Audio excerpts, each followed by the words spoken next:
இன்றைக்கு smart city திட்டம் இந்த மாநகராட்சியில் நாம கட்டுறோம். அவர் அப்பா பேரை கொண்டு வச்சிடாரு, அப்பா சிலை வச்சிடறாரு.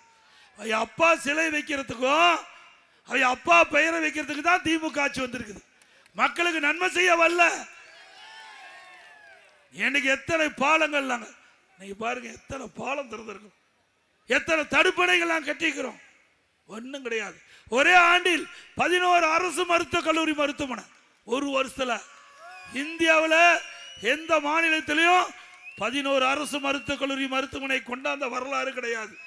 அந்த வரலாற்றை நாம தான் படைச்சோம். 7 சட்டக்கல்லூரி சேலத்தில் ஒன்று. இங்கே பார்த்தீங்கன்னா தேசிய நெடுஞ்சாலையில் அந்த நம்முடைய விநாயகர் மிஷனுக்கு பக்கத்தில் சட்டக்கல்லூரி 130 கோடியில் கட்டி கொடுத்தது.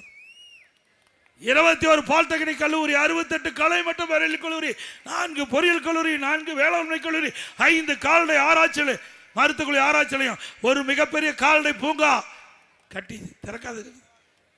கை வலிக்க மாட்டேங்குது ஸ்டாலினுக்கு. ரிப்பன் வெட்டுறது கூட முடியல. 1200 கோடிங்க. 1200 கோடியில் முழுக்க முழுக்க மாநில நிதியிலிருந்து நம்முடைய விவசாயிகளுடைய வளர்ச்சிக்காக பிரம்மாண்ட, ஆசியாவிலேயே பிரம்மாண்டமான கால்நடை பூங்கா. நான் மருத்துவக் கல்லூரி கால்நடை மருத்துவக் கல்லூரி நான் இருக்கும்போதே திறந்துட்டேன். பிறகு 90% முடிஞ்சிருந்தது. அது அப்படியே திறக்காது, மூடி வச்சிருக்கிறாங்க.